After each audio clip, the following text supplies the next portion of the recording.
साडे सव्वाशे न्यूज चॅनलला पाहण्यासाठी आजच सबस्क्राइब करा व बेल आयकॉन दाबायला विसरू नका। नवीन व्हिडिओ पाहण्यासाठी आजच आमच्या चॅनलला फॉलो करा। तसेच मालमत्ता कर थकबाकीदारांसाठी 100% शास्ती माफी दिली जात असल्याची अफवा पसरत असल्याचं स्पष्ट करत संबंधित दाव्यांवर विश्वास ठेवू नये असे आवाहन अरुण मुंडे यांनी केले आहे। नागरिकांनी केवळ शासनाच्या अधिकृत योजनेनुसार उपलब्ध असलेल्या 50% शास्ती माफी सवलतीचाच लाभ घ्यावा असे त्यांनी नमूद केले। मुंडे यांनी सांगितले की सध्या सोशल मीडियावर किंवा इतर माध्यमातून 100% शास्ती माफीबाबत चुकीची माहिती पसरवली जात आहे। मात्र अशी कोणतीही योजना शासन किंवा नगरपालिकेकडून लागू करण्यात आली नाही। त्यामुळे नागरिकांनी अफवांवर विश्वास न ठेवता अधिकृत सूचनांकडेच लक्ष द्यावे। नगरपालिकेकडून कर थकबाकीदारांसाठी 50% शास्ती माफीची योजना लागू असून नागरिकांनी या सवलतीचा लाभ घेऊन आपली थकबाकी लवकरात लवकर भरावी असे आवाहन केले आहे।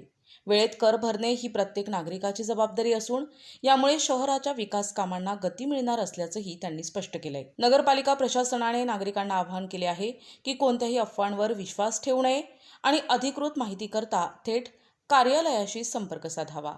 पाणी पुरवठ्या संदर्भात सगळे कर्मचारी आणि सगळे नगरसेवक सन्माननीय एक बैठक आज पार पडली पाणी टाकीची। इथं उन्हाळ्यात भविष्यामध्ये निर्माण होणारा पाणी तुटवड्या संदर्भात काही सूचना आणि काही सुधारणा या संदर्भात सगळी चर्चा झालेली। आणि आज मी दुसऱ्या एक विषयावर सर्व शेवगावच्या नागरिकांना आवाहन करतो की आता सध्या ज्या शास्तीचा विषय चालू आहे आणि पाणीपट्टी आणि घरपट्टी मार्च एंडचा भरण्याचा आता सध्या जी गडबड चालू आहे त्याच्यामध्ये जरा काही लोकांच्या आणि लोकांमध्ये संभ्रम निर्माण झालेला आहे। आज शेवगाव नगरपालिकेच्या शास्तीमध्ये 50% सूट आपल्याला मिळालेली, ती गेले 4-5 महिने झाले आपण त्या सूटचा फायदा घेतो। परंतु प्रशासनाच्या काळामध्ये महाराष्ट्र सरकारच्या कॅबिनेटची मंजुरी झाल्यानंतर शास्तीत सूट देण्याबाबतचा निर्णय कलेक्टरला 50% पर्यंत पुढील मंत्रालयामध्ये पुढील जेवढा पाहिजे तेवढा मंत्रालयात मंजुरी असा एक निर्णय झाला होता।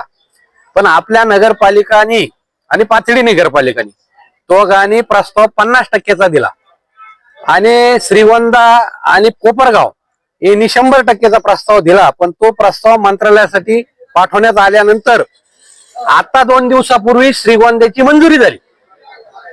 त्याचा पाठपुरावा माननीय पाचपुते आमदार विक्रमदादा त्यांनी घेतला आणि 2 दिवसापूर्वी म्हणजे आता 2 दिवसापूर्वी आज तारीख आणि उद्या 31 तारखेपर्यंत समजा असं सगळं एक 7-8 दिवसाचा त्यांना कालावधी भेटला पैसे भरायला। मग आतापर्यंत त्यांना शास्तीमध्ये माफी नव्हती, पण आपल्याला गेले 4-5 महिन्यापासून शास्तीमध्ये माफी 50%ची होती।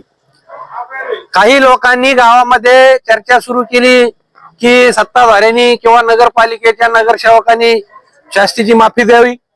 मी सगळ्यांना हात जोडून विनंती करतो की कोणाच्याही भूलथापाला बळी पडू नये, कारण शास्ती माफी देण्याचा अधिकार हा नगरपालिकाचा नाही। हा एक तर मंत्रिमंडळात निर्णय झाल्यानंतर नगर विकास कोण निर्णय झाल्यानंतर तोला अधिकार किती टक्क्यात हे तो कलेक्टर पर्यंत सबमिट करणं आणि मग त्याच्यानंतर निर्णय होणं। डायरेक्ट जसा ग्रामपंचायत आणि महानगरपालिकेला शास्ती माफ करण्याचा अधिकार आहे, पट्टी कमी जादा करण्याचा अधिकार आहे, तो नगरपालिकेला नाही। म्हणून ती अडचण आपली निर्माण झालेली आहे आणि जी शास्ती 50% माफी झाली ती आता मार्च एंड पर्यंतच तिची मुदत आहे। म्हणून कोणी जर म्हणत असेल तर 100% झाले पाहिजे तवार मी भरणार नाही, काही म्हणत असले भरू नका, 100% करावं लागेल। आपण सत्ताधारी काय करतात हे चुकीचं जाणून बुजून राजकारण कुणी करू नये, कारण आता 50% शास्तीचा लाभ घेतला नाही तर मार्च एंड नंतर त्याला 24% दंडात्मक व्याज लागणार आहे, जे लाभ घेणार नाही। आणि नगरपालिकेचा आणि पाणी पुरवठ्याला शास्ती नाहीये, माफी नाही, पाणी पुरवठ्याला 100% ते भरणे, पण घराच्या पट्टीला त्याची 50% माफी। म्हणून सगळ्यांनी लाभ घेतला पाहिजे आणि ते भरलं पाहिजे। आपल्याकडे जे 100% वसुली त्याच्यात 50%च्या पुढे आपली वसुली झाली, 35% शासकीय कार्यालय 20% की त्याला कलेक्टरने जिल्हाधिकाऱ्यांनी सक्तीची वसुली करायची नाही सांगितले, त्याच्यामुळे त्यांच्या वसुली चालू आहेत पण तेवढ्या सक्तीच्या नाहीत। आणि दुसरं 15% वसुली ही विखे कॉलेजची आणि त्या संदर्भात न्यायालयीन लढा चालू आहे, त्याच्यामुळे आपण 65% मध्ये जवळजवळ 50%च्या पुढे आपण वसुली केली। 12-13% आपल्याला आता वसुली राहिलेली, 12 ते 14% आसपास. आणि त्यासाठी ठराव घेणं, 100% मंत्रालयापर्यंत जाणं आणि मंत्रालयात गेलं का लगेच दुसऱ्या दिवशी ते मंजूर होणं असं होणार नाही. कारण गेल्या 6 महिन्यापासून श्रीगोंद्याची मंजुरी आता 2 दिवसापूर्वी मिळाली. आपल्याला आता वेळ राहिलेला नाही. मार्चेंट श्रीगोंद्यावाल्याला मी मार्चेंट आहे आणि आपल्याला मार्चेंट फायनल आहे, त्याच्यानंतर त्याला त्या शास्तीला सवलत नाही. म्हणून कुणीही कोणाचा गैरसमज होता असं तर करून घेऊ नये.